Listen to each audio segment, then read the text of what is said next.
राधे राधे दोस्तों। आज हम आपको सुनाएंगे एक बहुत ही अच्छी कहानी। अगर आप हमारे चैनल पर नए हैं तो प्लीज़ हमारे चैनल को लाइक करें, सब्सक्राइब करें और शेयर करें। सेठ ने अपने साथ नाई को जब यात्रा पर लेकर गया तो वो चलते चलते किसी नगर में पहुंच गए और वहां पर उन्होंने अच्छी सी जगह देखकर अपना डेरा डाल लिया। और सेठ नाई को कहने लगा कि कुछ पैसे लो और बाजार जाओ और जो ज़रूरत का सामान है वह खरीद लाओ। नाई जब दुकानों से सामान खरीद कर वापस आ रहा था तो तब उसने देखा कि एक पेड़ के पास बहुत भीड़ लगी हुई थी। उसने देखा वहाँ कुछ आदमी खड़े हुए थे जो राज्य के सिपाही लगते थे। वहाँ राजा भी उनके साथ था। वह एक नीम का पेड़ था और खोखला था। राजा ने उस पेड़ में आग लगवा दी तो पेड़ जलने लगा। उसमें से हाय बचाओ मैं मरा की आवाज आ रही थी। यह सब भीड़ देखकर हंस रही थी। अब नाई को यह देखकर बड़ा आश्चर्य हुआ कि पेड़ में से कोई भूत प्रेत या किसी आदमी को आग में जिंदा जलाने को राजा ने उस समय आग लगवाई थी। वहां से किसी के रोने की आवाज भी आ रही थी। नाई विचार करने लगा कि आज की घटना तो बड़ी अनोखी है। शायद सेठ जी को इसके बारे में पूरी बात पता ना हो। और ऐसा विचार आते ही वह अपने सेठ जी के पास आया और काफी देर इंतजार, क्योंकि सेठ जी काफी देर से उसका इंतजार कर रहे थे। नाई ने आकर सेठ जी से कहा कि आज तो जो है ना, मैंने बड़ी अनोखी घटना देखी है। मुझे तो बड़ा अचंभा हो रहा है यह देखकर। तो मुझे समझ ही नहीं आ रहा कि मैं क्या करूं। सेठ कहने लगे हाँ नाई से कि तुमने यहाँ लौटने में बहुत टाइम लगा दिया।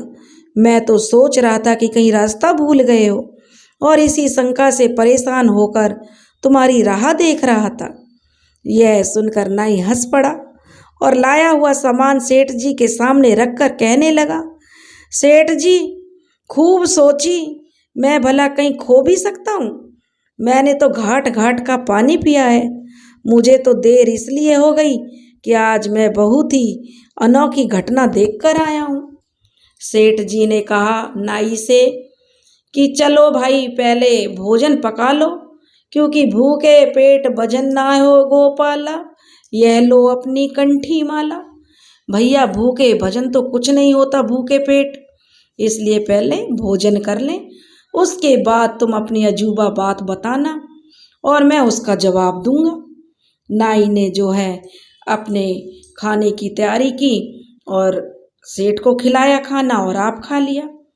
उसके बाद दोनों जो है बैठ गए, बातें करने लगे। सेठ जी का हुक्का भर दिया, सेठ जी हुक्का गुड़गुड़ाने लगे और नाई सेठ जी के पैर दबाने लगा। फिर नाई ने जो अनोखी बात बताई थी उसको जो है वह कहने लगा और सारा हाल सेठ जी को बता दिया। नाई की बात सुनकर कि नाई कह रहा था, सेठ जी आज जो मैंने देखा कि एक नीम का पेड़ था और खोखला पेड़ था, उसमें राजा ने आग लगवा दी तो उसमें से हाय मरा बचाओ इस तरह की आवाजें आ रही थी, लेकिन लोग यह देखकर हंस रहे थे। मुझे तो यह बड़ी अनोखी घटना लगी, इसके बारे में आप मुझे बताइए। तब सेठ जी कहने लगा कि नाई जरा ध्यान से सुन। एक नगर में मोहन और सोहन दो मित्र थे। दोनों अपना अपना अलग अलग व्यापार करते थे। मोहन ईमानदार था और उसके नौकर भी सच्चे थे। जो व्यापार उसने 1,000 से शुरू किया था, 1 साल में उसे 50,000 का उसका बढ़ गया। सोहन की आदत अच्छी नहीं थी, वह बेईमान था, इसलिए उसके नौकर भी बेईमानी करने लगे। 1 साल में उसका 40,000 का नुकसान हो गया, जिससे उसकी हालत खराब हो गई। सोहन एक दिन मोहन से कहने लगा, धन सब घाटे में गया, बंद हुआ व्यापार। मित्र बताओ किस तरह मेरा हो उद्धार। सोहन की बात सुनकर मोहन कहने लगा, तुम मेरे पुराने मित्र हो। अगर व्यापार में धन नष्ट हो भी गया है तो कोई बात नहीं है। धन मेरे पास है, सुन लो कान लगाए। साजे में हम तुम दो लेंगे काम चलाए। तो मोहन ने अपने मित्र का ढांढस बंधाया और कहा कि मेरे पास काफ़ी धन है, हम दोनों साजे में काम कर लेंगे और अपना अपना काम चला लेंगे। मोहन की बात सुनकर सोहन बहुत प्रसन्न हुआ और बोला कि तुम धन्य हो मित्र। ऐसा मित्र तो जो है नसीबों से मिलता है। और अब मेरी समझ में आता भी है कि चल परदेश में करें हम दोनों व्यापार, लाभ में बहुत कमाए धन, यही मेरा विचार। सोहन ने जो अपने मित्र से कहा कि मित्र परदेश में चलते हैं, वहाँ चलकर दोनों व्यापार करेंगे और जो वहाँ पर हमें लाभ भी बहुत होगा। सोहन की बात मोहन ने मान ली और उसके साथ परदेश व्यापार करने के लिए चल दिया। दोनों ने परदेश में जाकर खूब मन लगाकर परिश्रम से अपना व्यापार शुरू कर दिया। दोनों ने बाहर की यात्रा भी की और बहुत धन भी कमाया। बहुत पुरानी कहावत है कि कुछ भी करो, कुत्ते की पूंछ टेढ़ी की टेढ़ी ही रहती है। जिसकी जो आदत पड़ जाती है वह छूटती नहीं। सोहन तो बेईमानी करने वाला आदमी था। वह परदेश में मौका देखा करता था कि कब मोहन को जान से मारकर उसका धन हड़प ले। परंतु मोहन था वह बहुत ईमानदार था। मोहन के नौकर स्वामी भक्त थे, इसलिए सोहन अपनी योजना में सफल नहीं हो पा रहा था। वह दिखावटी बातों से मोहन से भोली भाली मीठी मीठी बातें करता, मगर उसके मन में कपट की जो कतरनी हमेशा चलती रहती। मोहन बहुत सीधा था। वह यह भी नहीं समझ पाया कि सोहन के विचार इतने गंदे होंगे, परंतु मोहन के नौकरों ने उसे एकांत में बताया कि सोहन के विचार बहुत बुरे हैं। वह कभी भी बेईमानी कर सकता है और किसी न किसी दिन वह आपको अवश्य धोखा देगा। हम आपको सचेत कर रहे हैं। मोहन ने अपने नौकरों से ऐसी बात सुनी तो उसमें सोहन के साजे में जो व्यापार था उसको ख़त्म करना ही उसने ठीक समझा कि जब मेरा दोस्त ऐसा मुझे धोखा देने का सोच रहा है तो अच्छा है कि हम व्यापार अलग अलग कर लें।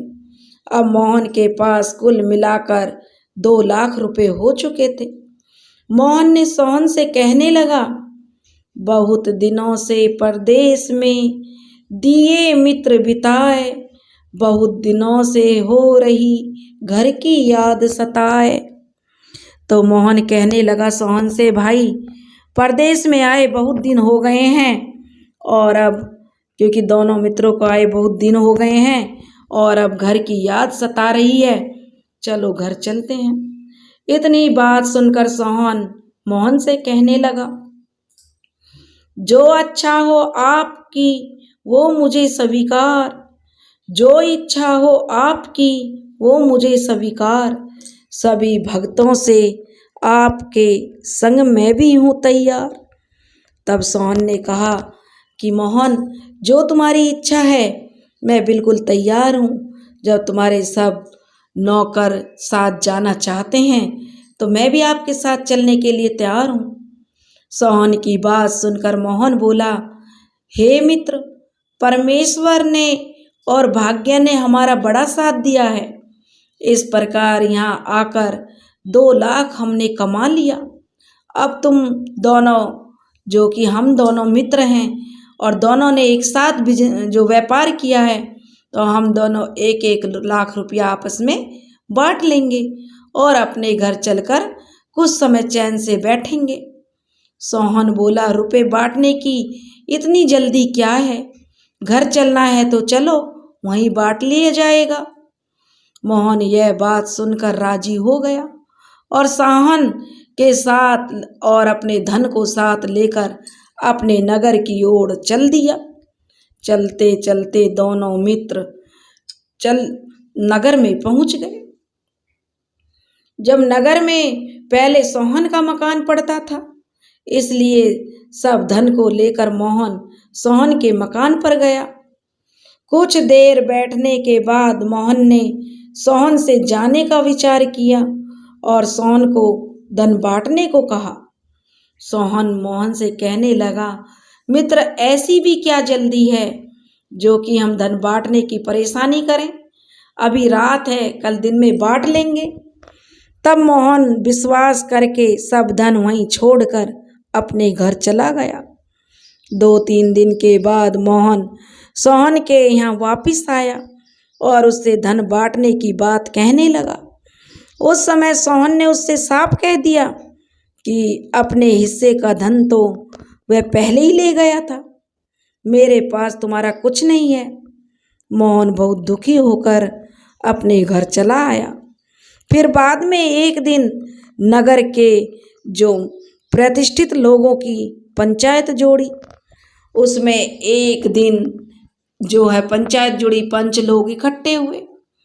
जब पंचायत होने लगी तो सोहन ने साफ इनकार कर दिया कि मैंने कोई मोहन का धन नहीं रखा। सब बातचीत मोहन और सोहन के बीच में थी, कोई गवाह तो था नहीं। सो पंचायत वाले ठीक से फैसला कैसे करते? अंत में मोहन ने राजा के पास जाकर न्याय की गुहार लगाई। राजा ने सोहन को बुलाकर कहा कि तुम मोहन का 1 लाख रुपया क्यों नहीं देते हो? तो सोहन ने कहा कि मैंने सोते समय ही मरघट के पास वाले नीम के पेड़ के पास रुपया मोहन को दे दिया था। यह रुपयों का झूठा दोष मेरे ऊपर लगा रहा है। राजा ने कहा कि तुम लोगों का कोई गवाह भी है? तो मोहन ने उत्तर दिया कि हमारा कोई गवाह नहीं है, किंतु सोहन झूठ बोल रहा है, मुझे इसने कोई रुपया नहीं दिया। सोहन कहने लगा कि मैं उस पेड़ से गवाही दिलवा दूंगा। दूसरे दिन राजा ने पेड़ की गवाही सुनने का निश्चय किया। मोहन और सोहन अपने अपने घर चले गए। घर आकर सोहन ने अपने बाप को सिखाकर रात में ही उस पेड़ की खो में बिठा दिया और कहा कि जब राजा पूछे तो हाँ कह देना कि यहाँ इसने 1 लाख रुपया सोहन ने मोहन को दे दिया था। और जो दूसरे दिन राजा के दरबारी मोहन और सोहन के साथ उस पेड़ के पास पहुंच गए। राजा भी साथ था और कहा कि तू सच बता कि क्या सोहन ने पेड़ से जाकर कहने लगे कि तू सच बता, क्या सोहन ने मोहन को 1 लाख रुपए दिया था? तो पेड़ से आवाज आई, हाँ दिया था। मोहन ने सोहन के बाप की आवाज को पहचान लिया तो राजा के कान में कहा कि राजा साहब, यह तो सोहन के पिता की आवाज है। राजा सोहन की बेईमानी समझ गया और उसे अब सोहन पर बहुत क्रोध आया। उसने उस पेड़ में आग लगवा दी, जिससे जलकर उसका बाप रो रो कर मर गया। अब राजा ने सोहन से मोहन का 1 लाख रुपया भी दिलवा दिया और कहा कि बेईमानी बहुत बुरी चीज होती है, लालच करना बहुत बुरी बात है, क्योंकि लालच जो है हमेशा बुराई ही होता है। लालच करने वाले के साथ इसका फल बहुत बुरा होता है। हे नाई, तुम यही घटना देखकर आ रहे हो और अब सो जाओ, रात ज़्यादा हो गई है। नाई भी हुंकरा भर रहा था और सेठ जी की बहुत ज्ञानी थे। यह देखकर मन ही मन बहुत प्रसन्न हो रहा था, क्योंकि उसके जो प्रश्न का उत्तर उसको मिल गया था। दोस्तों, अगर आपको हमारी कहानी पसंद आई हो तो प्लीज़ हमारे चैनल को लाइक करें, सब्सक्राइब करें और शेयर करें। राधे राधे।